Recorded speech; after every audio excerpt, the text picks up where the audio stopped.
What's up guys? Another insight na naman para sa midget division ng San Isidro together with Coach Aris and Coach Tilos. So ayan, makikita nyo, nagtupag na kami and then nag-perform kami ng tamang drills para magsimula tayo. And then after nya, nagpa-sprint na ako ng 2-man drill. So baseline to baseline sprint yan. Ayan, then after yan, sinamahan ko na ng stutter step. So again, by twos pa rin yan, by partner. And then after naman yan, sinamahan na natin yan ng back pedal. So puro endurance talaga kami ngayon. So dito talagang kailangan matatag yung endurance nila para bago sumabak. May 1 month na lang kasi kami para sa ensayo namin. Ayan, then after nyan, pagkatapos sila mapagod, take ng free throw. Kapag kasablay, push up.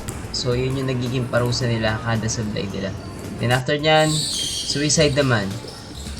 And so, nag 3 lanes na para mabilis. Tapos, ang suicide ko, style ko dyan, half court. And then, baseline to baseline. Tapos, another set. Sunod-sunod lang naman yan.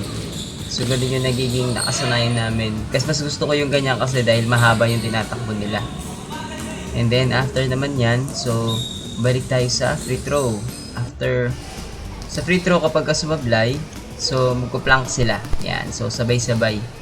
So, talagang binabanatan ko yung core nila, yung endurance, yung legs. Talagang pinapagod ko sila.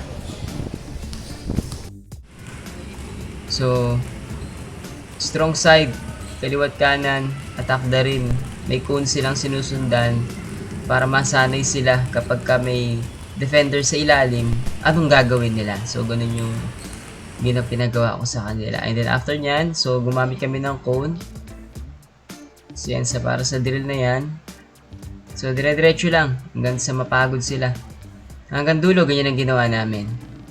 Yan, after nun sa cones na yan, after nun sa drills na yan, sprint sila sa kabilang baseline and then, ililayap nila yung bola. Pag sablay, uulit-ulit sila.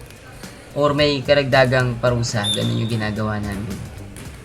Alright, so yun lang para sa ngayon. Maraming salamat.